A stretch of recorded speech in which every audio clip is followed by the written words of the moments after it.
Have you ever noticed how the natural world measures success very differently from us? A tree struck by lightning is not considered a failure. A wounded animal that limps through the night is not judged for its slowness.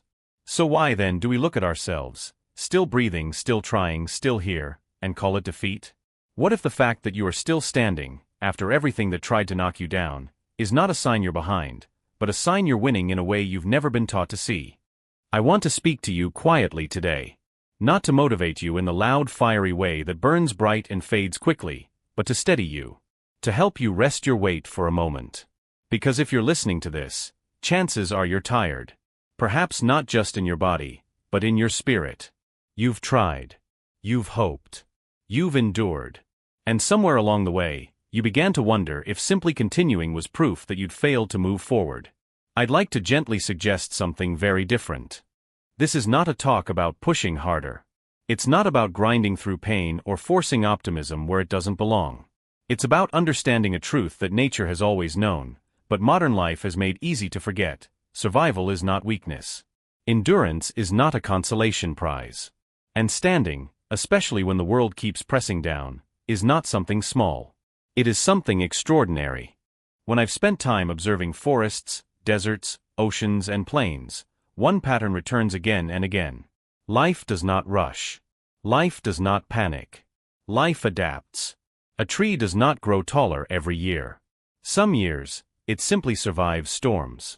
Some years, it loses branches. Some years, it appears unchanged to the untrained eye. And yet, within its rings, there is a story of persistence so quiet we rarely celebrate it. That tree is not behind. It is becoming. We humans, however, have learned to measure ourselves with a ruler that ignores this truth. We measure progress by speed, by applause, by visible milestones. We ask, how far have you come? Instead of, what have you survived? And when our lives do not look impressive from the outside, we assume something must be wrong inside us. That assumption is not just unkind. It is false. If you take nothing else from this time together, take this: the fact that you are still here matters. The fact that you got up again matters. The fact that you didn't disappear, even when disappearing felt tempting, matters more than you know. Let me tell you about an old tree I once stood beside. It had been struck by lightning many years before. A deep scar ran down its trunk, blackened and split. Half of its canopy was gone. If you judged it by symmetry or beauty, you might call it damaged. But when I placed my hand against its bark, I could feel life moving beneath.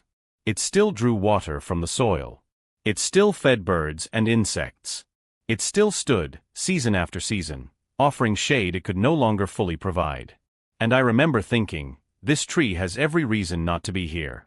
And yet, here it is. You may feel like that tree. Scarred. Reduced. Not what you once imagined you'd be by now. But still upright. Still contributing in ways you barely notice. Still breathing. Still capable of growth, even if that growth looks nothing like what you planned. If that is true, then you are not failing. You are adapting. There is a strange lie we often believe, especially when life becomes difficult. We tell ourselves that if something were meant for us, it would be easier. That if we were on the right path, we wouldn't feel this tired, this uncertain, this worn down. Nature teaches the opposite. The salmon does not swim upstream because it is easy. It does so because that difficulty is part of its design. Resistance is not a sign you are wrong. Often, it is a sign you are exactly where change happens. I want you to pause here and ask yourself a gentle question. Not a harsh one. Just this: what are you still standing through right now? Name it quietly, in your own mind. Perhaps it's grief. Perhaps it's disappointment. Perhaps it's a dream that hasn't arrived when you thought it would. The fact that you can name it means you haven't been erased by it. You are still here, observing your own life. That alone is a form of strength. In the natural world, most journeys do not go as planned. Migration paths are altered by storms. Food sources disappear. Animals turn back, rest, or change direction entirely. And yet, life continues. Not because everything worked out, but because adaptability is more important than perfection. An unfinished journey is not a wasted one. It still shapes what comes next. We rarely give ourselves permission to think this way. We believe that if we stop, we've failed. If we slow down, we're falling behind. If we rest, we're weak. But rest is not quitting. Stillness is not stagnation. In nature, winter is not death. It is preparation. Perhaps this season of your life is not asking you to achieve more. Perhaps it is asking you to remain. To stay soft in a world that keeps hardening. To stay upright when collapsing would be understandable. That kind of endurance doesn't make headlines. But it makes futures. There is a quiet courage in continuing without applause. In showing up when no one is watching. In staying kind when bitterness would feel justified. These things are difficult precisely because they are unseen. And yet, they shape who you are becoming far more than any visible success ever could. You may be measuring yourself against people who are running. But you are carrying weight they do not have. You are moving through terrain they have never faced. Of course your pace is different. Of course your path looks strange. The mistake is thinking that difference means deficiency. Let me say this clearly, because it matters. You are not broken because you are tired. You are not behind because you paused. You are not weak because you need time. These are not personal failures. They are human responses to living in a world that rarely slows down enough to heal. If quitting feels logical right now, that does not mean you should quit. It means you are at a threshold. In nature, the moment before transformation often looks like collapse. A caterpillar does not look successful inside a cocoon.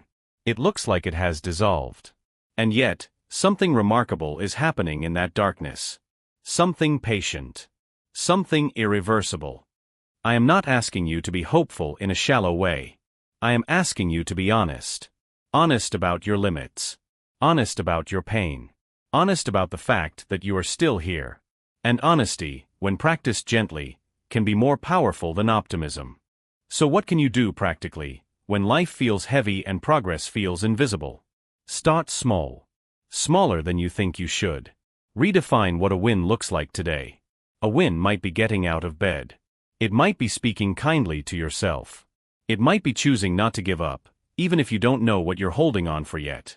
Wins do not need witnesses to be real. Shrink your time horizon. Nature does not solve an entire year at once. It responds to the weather of the moment. Ask yourself not, can I do this forever? But, can I stand for the next hour? Often, the answer is yes. And that yes is enough. Ground yourself in continuity. Feel your breath. Feel your feet. Notice that your body knows how to remain, even when your mind is overwhelmed. You have done hard things before. You are doing one now.